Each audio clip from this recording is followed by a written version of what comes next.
আল্লাহ নবী যে রাস্তা দিয়ে প্রতিদিন যেতেন ওই রাস্তার উপরে একদল বুড়ি পামন করে কাঁটা বিছাতো। একটা বুড়ি মহিলা কাঁটা বিছিয়ে রাখতো যাতে করে নবী পাক গেলে পায়ে লাগবে, কষ্ট পাবে, বুড়ি বড় খুশি হবে। কেন রাসূলুল্লাহর উপরে এই বিদ্বেষ? আল্লাহ নবী বলেছিলেন লা ইলাহা ইল্লাল্লাহ, কোন প্রভু নাই, ইলাহা নাই, খালেক নাই, একমাত্র আল্লাহ ছাড়া।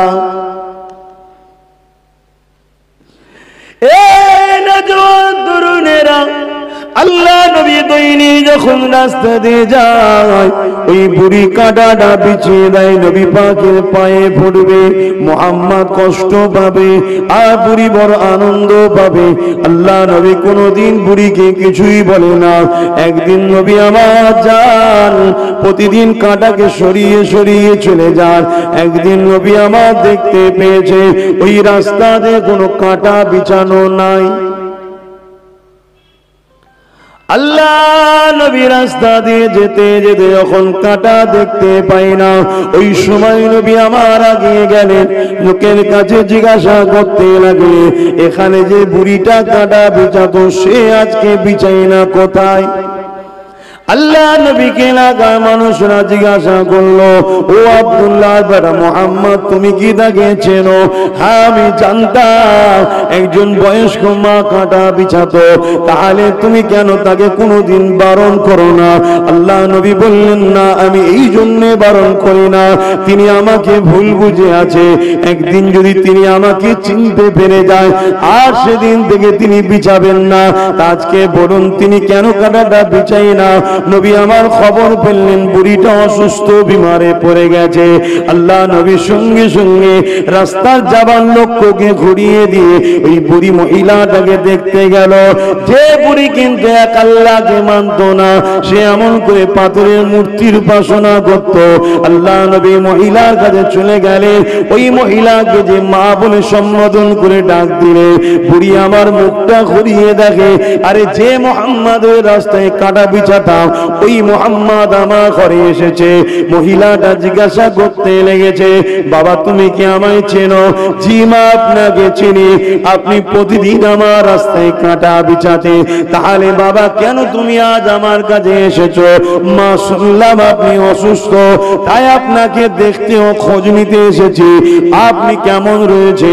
আল্লাহ নবীর আখলাক চরিত্র দেখে ওই বুড়ির চোখে পানি এসে যায় যে আমি কাকে কষ্ট দিতাম। জন্মলি আমরা দেখেছি মসজিদে আজান হচ্ছে, জন্মলি আমরা দেখেছি গ্রামে নামাজ হচ্ছে, রমজান মাসে রোজা রাখছে, কোরআন তেলাওয়াত হচ্ছে। এই জন্য আমাদের অতটা দরদ নাই, ভালোবাসা নাই। কিন্তু আপনারা কি জানেন, এই নদিয়া ফতেপুর গ্রামে এই সভ্যতা, ইনসাফ, ইনসানিয়াত, মানবতা, মা বাপের প্রেম, বড়দের সম্মান, ছোটদের স্নেহ, গরিবের অধিকার, ইনসাফ, ইনসানিয়াত, সাম্য এত সহজে আসেনি। এই জমিনের উপরে হাজার মা সন্তান হারিয়েছে, হাজার বাচ্চারা এতিম হয়েছে, তারপরে পৃথিবীর জমিনে ইনসাফ প্রতিষ্ঠিত হয়েছে। এত সহজে আসে মুসলমান ঘরের ছেলেমেয়েরা, তরুণেরা, বাপেরা বোঝার চেষ্টা করেন কোথায় থেকে আমরা এলাম, কে আমাদের সৃষ্টিকর্তা, কেন তিনি আমাদেরকে বানিয়েছে। এটা পৃথিবী মানুষ ভুলে গিয়েছিল, এক আল্লাহকে ছেড়ে দিয়ে 360টা নকল খোদার উপাসনা করতে লেগেছিল। এই যুবকেরা, আল্লাহ নবী বড় কষ্ট করে পৃথিবীর মানুষকে এক আল্লাহ দাসত্ব করা শিখিয়েছে। হতে পারো তুমি গুনাহগার, হতে পারো তুমি প্যান্ট শার্ট পরে আছো, হতে পারো তুমি দাড়ি চেয়েছো, সিনেমা দেখে পেয়েছো, কিন্তু কমসে কম তুমি তো শিরক করনি, এক আল্লাহর উপরে তো ঈমানটা এনেছো।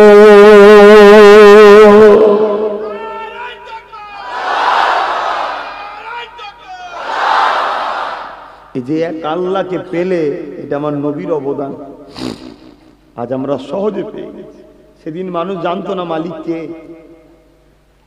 কে লাতের উপাসনা করছে, কে উজ্জার উপাসনা করছে, কে হবলের উপাসনা করছে। একটার পর একটা নকল খোদা বাড়তে বাড়তে 360টা খোদা মানুষ করে ফেলেছিল।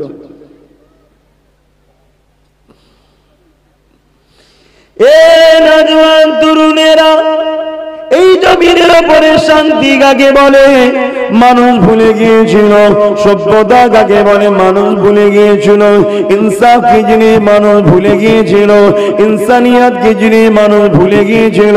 মায়ের কি মর্যাদা, বাপের কি সম্মান, স্ত্রীর কি অধিকার, স্বামীর কি সম্মান, বাচ্চাদের কি মর্যাদা অধিকার রয়েছে, গরিবের কি সম্মান অধিকার রয়েছে, সব ভুলে গিয়েছিল।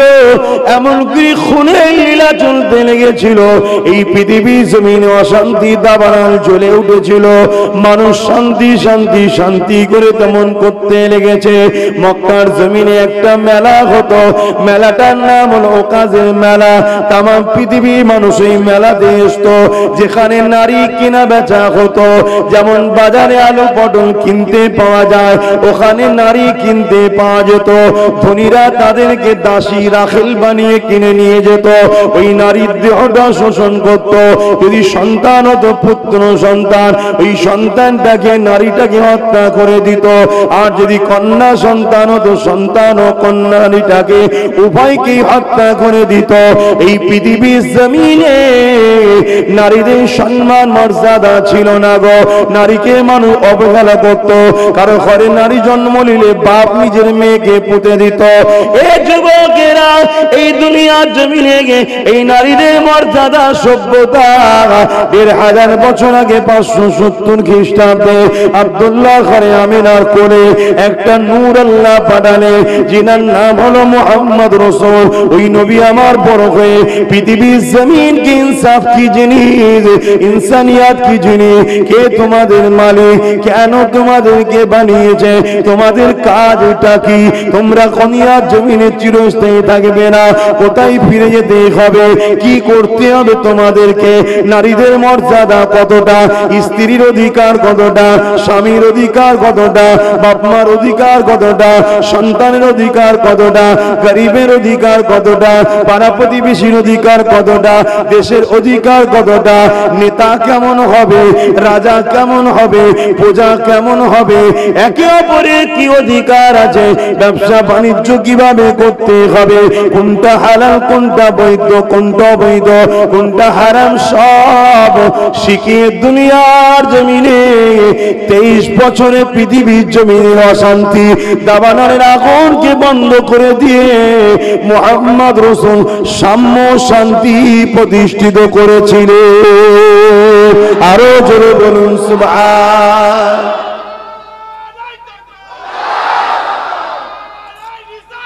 ইয়া রাসূলুল্লাহ, আল্লাহ ভাল লাগে না নবী? আর ইসলাম আর ভাল লাগছে না, অনেকদিন হয়ে গেছে। কি আমাদের ছেলেরা নতুন নতুন কিছু চাইছে। নতুন কোরআন হলে বেশ একটা ভালো হয়, নতুন নবী একটা হলে বেশ ভালো হয়, তাই তো নাকি? পুরাতন আর ভাল লাগছে না, অনেকদিন হয়ে গেছে। কি এরকম মনে হচ্ছে নাকি?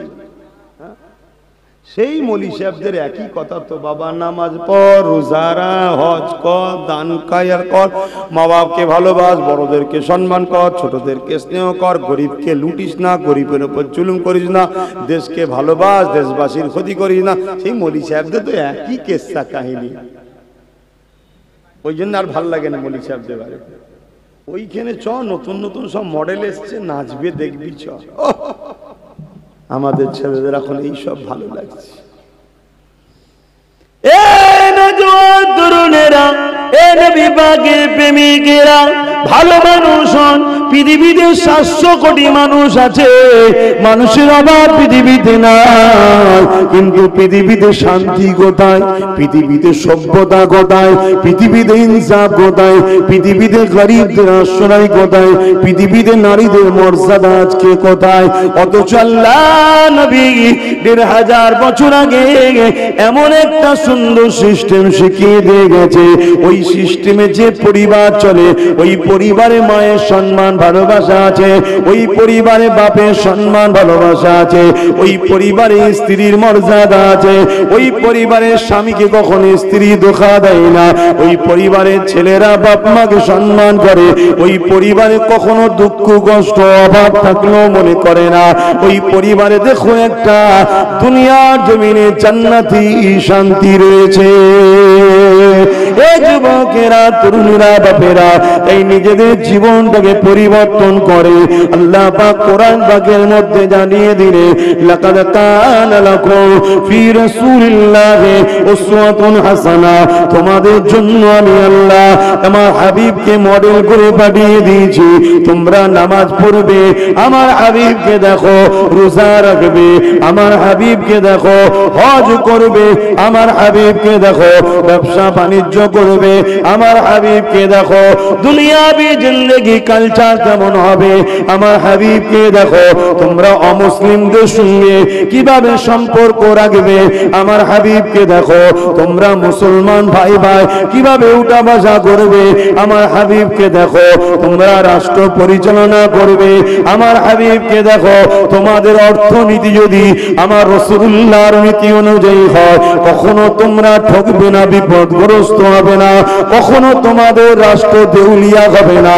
তোমাদের অর্থনীতি যদি আমার মুহাম্মাদের অনুসরণ করে করতে পারো, পৃথিবীতে যারা সব থেকে গরিব ছিল, যারা সব থেকে পিছিয়ে ছিল, আমার মুহাম্মাদের অর্থনীতির স্টাইলে চলার জন্য পৃথিবীর জমিনে তাদের মধ্যে আর কেউ গরিব না, সবাই স্বচ্ছ জিন্দেগি কাটাচ্ছে। তারা হলো আমার নবীর পড়শি, তারাই হলো মদিনাওয়ালারা।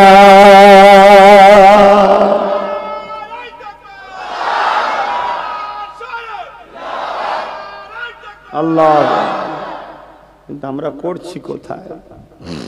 আমাদের এখন রসুল ভালো লাগে না, যত সব বদমাই লম্পট, যাদের কোনো অস্তিত্ব ঠিক নেই, তাদের পিছনে কোনো ভালো কিছু ব্যাকগ্রাউন্ড নাই, তাদেরকে ফলো করে করে আমরা দিনকে দিন ধ্বংস হয়ে যাচ্ছি, পতনের দিকে চলে যাচ্ছি। আসুন, এখনো সময় আছে যুবক, আমার রসুলের কদমে জিন্দেগি কুরবান করুন, নবীকে ভালোবাসুন, নবীকে প্যার করুন, নবীর সুন্নাত অনুযায়ী জীবন গড়ুন। সুন্নাত বলতে নবী যেটা করেছে ওই অনুযায়ী জীবন গড়ুন। আমাদের দুই ধরনের দুশ্মন আছে। কয় ধরনের? একটু বলবেন। দুই ধরনের দুশ্মন, আর এই দুশ্মনদের মেন দুশ্মন হচ্ছে ইবলিস শয়তান। কে? একটু কথা বলবেন না আমার সাথে? আপনারা আছেন তো আমার সাথে নাকি? ইবলিস শয়তান, এই ইবলিস শয়তান হচ্ছে হেড, আমাদের দুশ্মনের হেড। ইবলিস শয়তানকে চেনেন তো নাকি? 7 কোটি বছর যে আল্লাহর ইবাদত করেছিল, নামাজ পড়েছিল, কত বছর? 7 কোটি বছর। জমিনের এমন কোন জায়গা নেই যে যেখানে ইবলিস সেজদা দেয়নি, অথচ এ আমাদের সব থেকে বড় দুশ্মন। কেন? আল্লাহ আমাদের বাপ আদম আলাইহিস সালামকে শ্রেষ্ঠ বানালেন, তাই ইবলিসকেও এবং ফেরেশতাদের বলল তাজিমি সেজদা দে। ইবলিস অহংকারে পড়ে গেল, আদম মাটির তৈরি, আমি আগুনের তৈরি, আমি কেন ওকে সেজদা দেব? বাস এই অহংকারে পড়ে গিয়ে আমার বাপের বিরোধী করলো আদম আলাইহিস সালাম। তিনার বিরোধী করার জন্য আমার আল্লাহ পাক ইবলিসকে বলল বেরিয়ে যা আমার দরবার থেকে। সেই ইবলিস দুনিয়া শেষ দিন পর্যন্ত হায়াত আল্লাহর কাছে চেয়েছে, আর মানুষকে ধোঁকা দিবার জন্য তাদের রগে রগে রন্ধে রন্ধে ঢুকার ক্ষমতা চেয়েছে। আল্লাহ দুটো ইবলিসকে দিয়েছে, যা। কিন্তু দিয়ে একটা কথা বলেছে, শোন, আমার বান্দাকে তুই 30 বছর 40 বছর গুনাহ করাবি, একবার যদি আমার দাস দাসী বান্দা বান্দি গুনে এসে আমার কাছে মাথা নত করে বলে আল্লাহ ভুল করে ফেলেছি, আমি সব মাফ করে দেবো। জোরে বলুন সুবহানাল্লাহ, আরো জোরে বলুন না সুবহানাল্লাহ। কত ভালোবাসে আল্লাহ, আল্লাহ আল্লাহ, কত ভালোবাসে। সেই ইবলিস শয়তান যুগে যুগে যুগে যুগে দুই ধরনের দিক দিয়ে আমাদেরকে ক্ষতি করছে। একটা হলো প্রকাশ্য দুশমন, যেমন ফেরাউন প্রকাশ্য দুশমন ছিল, জানেন না? এই কথা বলছেন না কেন? আর একটা হলো নমরুদ, সাদ্দাত, এসব প্রকাশ্য দুশমন, আবু জেহেল। এরকম আজকের দিনও অনেক প্রকাশ্য দুশমন আমাদের আছে না নাই? এসব ইবলিসের চালা। কার চালা? ইবলিসের চালা।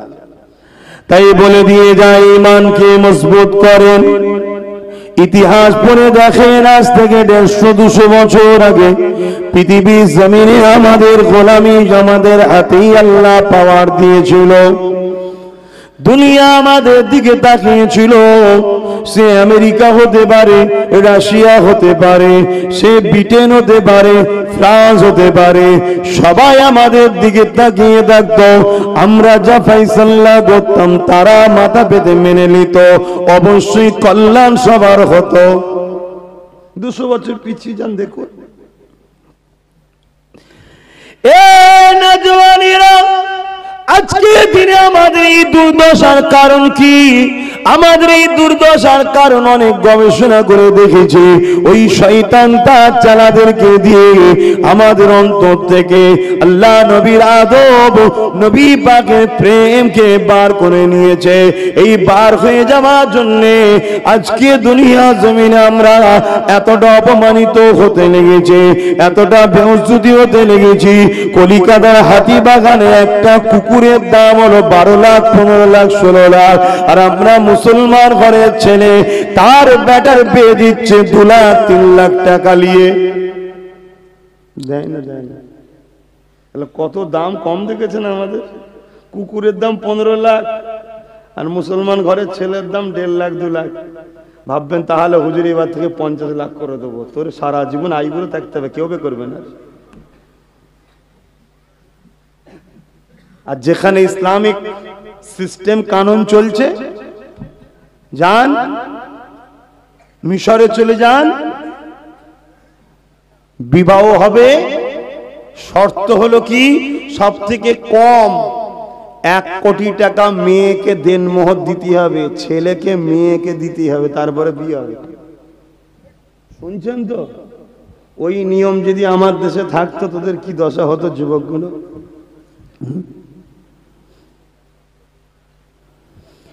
ইসলামে নারীদের মর্যাদা দিয়েছে আল্লাহ, কিন্তু আমরা সেই ইসলামের নিয়মকে উল্টে দিয়ে শয়তানের নিয়ম চালু করেছি।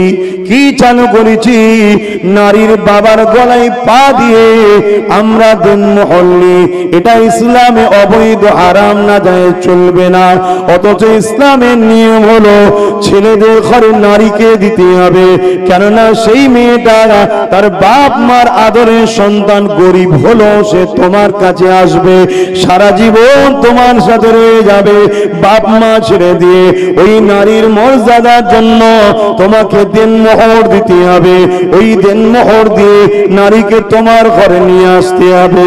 শুধু নিয়ে আসা নয়, তুমি তোমার সামর্থ্য পর্যন্ত তুমি তোমার ঘরটাকে সুন্দর করে সাজাও, যাতে করে ওই নারীটা তোমার ঘরে প্রবেশ করার সাথে সাথে তার হৃদয়ের মধ্যে এটা বসে যায়, আমার স্বামী আমাকে কত ভালোবাসে।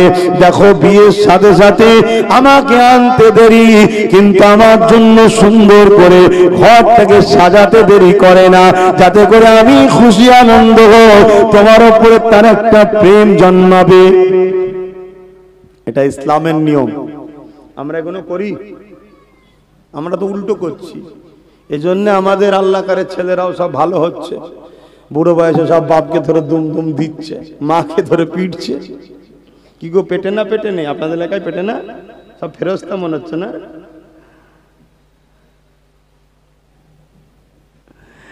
এ নওজওয়ান তরুণেরা, ভুল আমাকে করবেন না, আল্লাহ নবীকে মহব্বত করে ভালোবাসেন।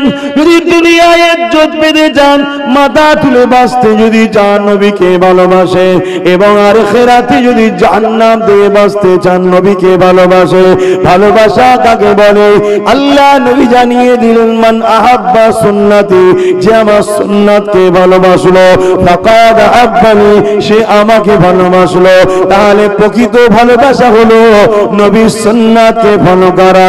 সুন্নাত কাকে বলে?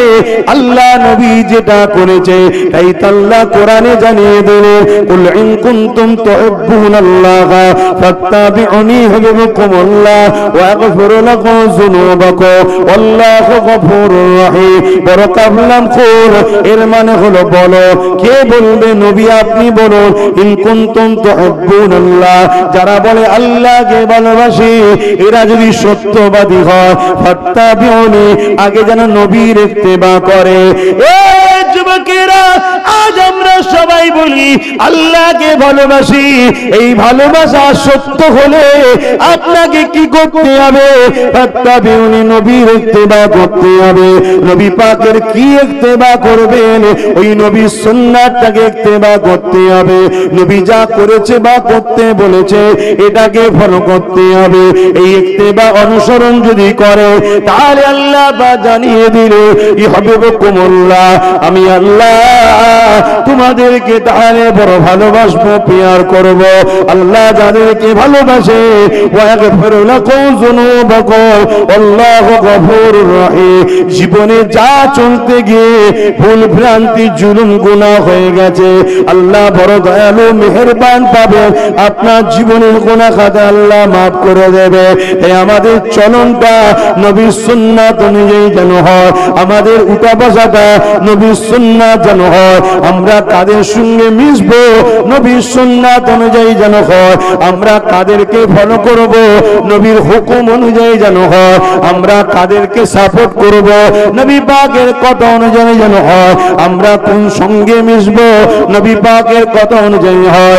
আমাদের নামাজ কেমন হবে নবী পাক যেভাবে পড়েছে, আমাদের রোজা কিভাবে হবে নবী পাক যেভাবে রেখেছে, আমাদের হজ কিভাবে হবে নবী পাক যেভাবে করেছে, আমাদের দান খায়রাত কিভাবে হবে নবী পাক যেভাবে দিতে বলেছে। এই যুবকেরা, আমরা বিবাহ করব, কিভাবে সংসার চালাবো আল্লাহ নবী যেভাবে চালিয়েছে, আল্লাহ নবী যেভাবে সংসার করেছে।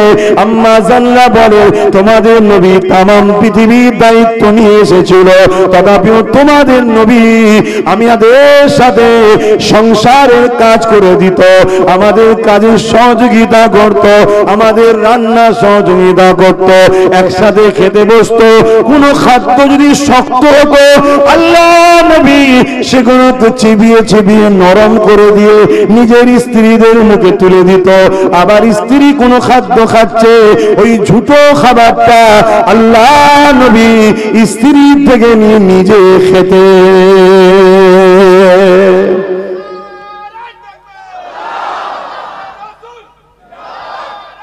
আল্লাহ, শুনছো তো ভাই? এভাবে জীবন গড়ো, শান্তি পাবে। আমাদের আকাশ ছোঁয়া বাড়ি থাকতে পারে, ব্যাংক ভর্তির টাকা থাকতে পারে, সব থাকতে পারে, শান্তি আছে কি জিজ্ঞেস করো তো? আছে? তুমি মানো তো নাকি মরণের পরে আবার উঠানো হবে? কি গো, না তুমি মানো মরার পরে সব শেষ? কি মানো? মরার পরে শেষ নাকি? না আবার উঠানো হবে? হ্যাঁ, উঠানো হবে। এই সমাজের অনেক নেতাজিরা জুলুম করে, করে না? করে না? হ্যাঁ, করে না? করে না? সত্য কথা বলতে ভয় কাজ। এই সমাজে অনেক নেতা আছে জুলুম করে, ওর বিচার দুনিয়ার কোন পুলিশ আদালত করেনি। জুলুমের বিচার হওয়া দরকার আছে না? নাই। কোথায় হবে? ওই যে সুম্মা নুফিকা উখরা ফাইযা হুম কিয়ামুন ইয়ানজুরুন, মরণের পরে আবার উঠানো হবে। কুল্লু মান আলাইহা ফান, দুনিয়া সব ফানা হয়ে যাবে, আকাশগুলো ভেঙে ভেঙে পড়বে, তারা চাঁদ সূর্য সব ভেঙে যাবে। যেমন আগেকার সময় ঘরে কুটু বেলে কি হতো, একটা গ্লাসে পানি একটা গ্লাসে চিনি দুটোকে ফাটা হতো, দেখেন না ছোটবেলায়? এভাবে আমার আল্লাহ এই দুনিয়া আসমানকে ফেটে দেবে, বিশাল পাহাড়গুলো তুলোর মতো উড়বে। মালিকের ক্ষমতা আছে না নাই? আছে। তিন ভাগ পানি, এক ভাগ জমিন। পানির উপরে জমিনটা ভাসছে, জমিন টলমল করছিল। আল্লাহ পাহাড়গুলোকে পেরেক হিসাবে সেটা দিয়েছে, পৃথিবী থেমে গেছে। ইতিহাস জানো, পড়ো, শরিয়াত বোঝো, দুনিয়ার হালাকিকাত। আল্লাহ সব ফানা করে দেবে, দিয়ে কতদিন দুনিয়া রাখবেন আল্লাহ ভালো জানেন, মালিক ভালো জানেন। কিন্তু আবার তুলবে। সূরা জুমা 68 নম্বর আয়াতে সিংগায় ফু দেবে, নাগল দিলে যেমন জমিন থেকে আলু ওঠে, ওরকম মানুষ উঠবে, মুসলিম হোক অমুসলিম হোক, সবাই মাটিতে গিয়েই শেষ হয়। পুড়ে যাক আর কবর দিক আর বাক্সে ভরুক আর প্লেন ক্রাশ হোক আর বোম ফেটে মরুক আর বাঘের পেটে যাক, সবার শেষ কিন্তু মাটির তলাতেই হয়। সে ছাইগুলো ধুয়ে দিয়েও মাটিতে যাই, সাগরে হোক আর যেখানে হোক, সব মাটির তলায়। কথা বুঝছেন না, বোঝেন না? নাগল দিলে যেমন আলু ওঠে, সিংগাই ফু দেবে ইসরাফিল আলাইহিমুস সালাম, জমিন ফেটে সব মানুষ উঠবে। কোথায় যাবে? রব্বুল আলামিনের কাছে। পুরো উলঙ্গ, কোনো গায়ে কাপড় থাকবে না। কেউ কারোর দিকে যে তাকাবে, সে তাকাবার চিন্তাধারা, চেতনা, ইচ্ছা থাকবে না। এত কঠিন দিন হবে। জাহান্নামকে 70,000 জিঞ্জিল দিয়ে বেঁধে আল্লাহর আরশের বাপাশে আনা হবে। ঘরে রান্না হয়, মায়েরা দেখবেন, গ্যাসে হোক আর চুলোই হোক, দেখবেন আগুনের একটা শিখা বেরোয়। জাহান্নাম এরকম লম্বা লম্বা শিখা বার করে মানুষকে ধরতে যাবে। এই কঠিন দৃশ্য দেখে নবীরা নফসি নফসি করবে। তোমার আমার দশা কি হবে? ওই দিনে নবী আর নবীর পরিবার এবং শহীদানদের গায়ে কাপড় থাকবে। জোরে বলুন সুবহানাল্লাহ। ভাইরা আমার, ওই দিনে আল্লাহ পাক হিসাব নেবে। আমি আব্বাস সিদ্দিকী হুজুরের ছেলে, আমারও ছাড় নেই, আল্লাহ আমাকে মাফ করুক। বলুন আল্লাহুম্মা আমিন। আমি যদি কারো হক মেরে নিই, কারো প্রতি বেইনসাফি করি, কারো টাকা ঝেড়ে খাই, কারো যদি জুলুম করি, আমার বিচার দুনিয়ার কোনো আদালতে হয়নি। মেহমান হয়, মুরিদ হয়, বলতে পারেনি। আব্বাস সিদ্দিকীর পিছনে প্রচুর লোক আছে রে বাবা, কোথায় আবার সেই রোড বন্ধ করে দেবে, সব জাম হয়ে যাবে। এই জন্য হয়তো আমার বিচার হয়নি, কিন্তু বিচার একটা জায়গায় হবে। কোথায়? আমারও ছাড় নেই, তোমাদেরও ছাড় নেই। ভয় করো আল্লাহকে, কারও ছাড় নেই। সেটা বিচারের দিন, ময়দানে মাহশর। রাত 12টায় আমি রাস্তা দিয়ে যাচ্ছিলাম, একটা লোকের গাছের নারিকেল পড়েছে, সব ঘুমোচ্ছে, কেউ দেখেন। আমি নারকেলটা তুললে চলে গেছি। ওরও বিচার হবে কিয়ামতের দিন। তোমাকে আল্লাহ আমলনামা দেখাবে, তুমি বলবে আল্লাহ আমি নারকেল খাইনি তো, কারো চুরি করিনি তো। মিথ্যা বলে বলে এমন হয়ে গেছে, যখনও বলবে আল্লাহ বলবে তাই, মুখটা বন্ধ হয়ে যাবে। হাত বলবে আল্লাহ এই হাতে কুড়িয়েছিল, পা বলবে আল্লাহ আমি সাক্ষী, এই পায়ে হেঁটেছিল। এই দুই কাঁধে ফেরেশতা রাখা আছে, লিখছে। নেকি করলেও লিখছে, গুনাহ করলেও লিখছে। আজকে যতজন বসে আছো, নেকি লিখা হচ্ছে। খুশি নয় তোমরা? যা করেছো সব কিছু লিপিবদ্ধ হচ্ছে, ছাড় নেই বাবা। না তোমরা মনে করো মরে যাবার পর যদি ভালো কাজ করে রাজার বংশে জন্ম নেবে, আর ভালো কাজ, খারাপ কাজ করলে কুকুর ছাগল হয়ে জন্ম নেবে, এরা মনে করো নাকি? না, একবার রু দিয়েছে শরীরে। প্রত্যেকটা মানুষ তার মায়ের পেটে 120 দিন হয়ে যাবার পর এই শরীরের গোস্ত, হাড়, রগ, রিসা সব তৈরি কমপ্লিট হয়ে যায়। হয়ে যাওয়ার পরে এই জেসেমের ভেতরে, এটা হচ্ছে একটা জেসেম, খোল বাক্স, এর ভেতরে একটা রু দেওয়া হয়, আত্মা, জান। 120 দিন পরে দেওয়া হয়। মায়ের পেটে আমরা লড়ে উঠি, মা তখন বলে বাচ্চা লড়ছে, ওটা রুটা দেওয়া হয়। আর লাশ কাকে বলা হয়? রুটা যখন বেরিয়ে যায়। এখন রু আছে বলে আব্বাস সিদ্দিকী হাত লাড়াচ্ছে, কথা বলছে। রুটা চলে গেলে এটা একটা লাশ, বডি পড়ে আছে। ওই রুটা কখনো শেষ হয় না। ভালো রু হলে সাতবক আসমানে নিয়ে চলে যাওয়া হয়, আর খারাপ রু হলে সাতবক জমিনের নিচে নোংরা দুর্গন্ধ জায়গায় রাখা হয়। কিন্তু তোলা হবে, সোম্মা নফেকা ওখরা, সবাইকে হাজির করা হবে। শুনছেন তো বাপ? যখন কবর থেকে উঠার সময় হবে, ওই রু চলে আসবে। ভালো লোকেরও রু আসবে, খারাপ লোকেরও রু আসবে। আসার পরে উঠবে। যারা আল্লাহ ওয়ালা হবে তাদের কোনো চিন্তা নেই। যাদের জিন্দেগিতে কখনো কাউকে কষ্ট দেয়নি, যারা কখনো কারো মাল ছেড়ে খায়নি, কারা কখনো কারো বিরুদ্ধে মিথ্যা আকিস করেনি, যারা কখনো কারো বিরুদ্ধে কিত্তা কেস দেয়নি, যারা কোনোদিন কারো দিলে আঘাত করেনি, যারা দুনিয়ায় সামান্য পেয়ে খুশি ছিল, মালিক পরকালে লোভ যা দিয়েছেন আলহামদুলিল্লাহ, তাদের জন্য কিয়ামতে অনেক ফ্যাসিলিটি আছে। কি ফ্যাসিলিটি আছে? ময়দানে মাশরে যাবার সাথে সাথে ফেরেশতা বলতে লাগবে, ওগো আল্লাহর বান্দা, তোমরা চিন্তা করো না, গোপনে গোপনে তোমরা আল্লাহ পাকের জান্নাতে চলে যাও। এ যুবকেরা, এই দুনিয়ায় যদি কেউ গরিবকে খাওয়ায়, এই দুনিয়ায় যদি কেউ ক্ষুধার্তকে খাওয়ায়, এই দুনিয়ায় যদি কেউ অসহায়কে আশ্রয় দেয়, এই দুনিয়ায় যদি কেউ মালিকের সৃষ্টিকে ভালোবাসে, তাদের জন্য খুশির খবর রয়েছে। কেননা কিয়ামতের দিনে একটা যুবককে তোলা হবে, তাকে রব্বুল আলামিন পালন করতে আল্লাহ বলবে, বান্দা যৌবন আমি দিয়েছিলাম, রূপ আমি দিয়েছিলাম, হাত আমি দিয়েছিলাম, পা আমি দিয়েছিলাম, জবান আমি দিয়েছিলাম, তাকত ক্ষমতা আমি দিয়েছিলাম, ওরে আমার দাসে বান্দারে আমার জন্য কি করেছে বল। ওই সময় যুবকটা কিয়ামতের দিন বলতে লাগবে, আল্লাহ আপনি আমাকে গোপনে গোপনে জাহান্নামী করে দিন, কেন দুনিয়া জমিনে আমি অনেক ভুল অন্যায় করেছি, ভালো কাজ করতে পারিনি। আমার আল্লাহ বলবে, ওরে আমার বান্দারে নিরাশ হয়ে যাস না, তোর আমলনামাটা দেখা। আল্লাহ পাক কুদরতি ভাবে আমলনামা দেখবে, সত্যি তার অন্যায় ভুল পাপ ভরা আমলনামা রয়েছে, কিন্তু আল্লাহ পাক একটা ভালো কাজ দেখে কুদরতি হাসা হাসতে থাকবে। বান্দারে তোর তো গুনাহ গুনাহ, অন্যায় অন্যায় পাপ ভরা। বান্দা ওই সময় বলবে, আল্লাহ তাই তো আমি বলেছিলাম আমাকে বেহুসুদি করবেন না, আমাকে দুনিয়ার সবাই হুজুর বলে মানত, আমার যে কত খারাপ চরিত্র ছিল আজ সবাই জেনে যাবে, বড় লজ্জিত হয়ে যাব। দুনিয়ায় আমাকে সবাই ভাইজান ভাইজান করত, আল্লাহ দুনিয়ায় আমি কত ভুল করেছি আজকে সবাই জেনে যাবে আল্লাহ, তাই বলেছিলাম চেপে দেন আল্লাহ, গোপনে গোপনে জাহান্নামে দিয়ে দেন। ওই দিনে বান্দা বলবে, আল্লাহ তাই বলেছিলাম, আপনি সবার সামনে আমাকে অপমান করবেন আল্লাহ।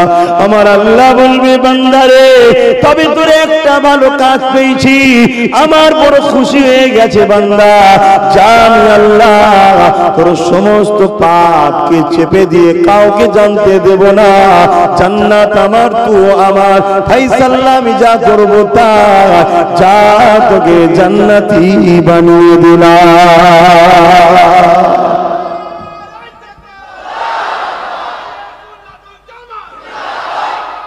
আল্লাহু আকবার।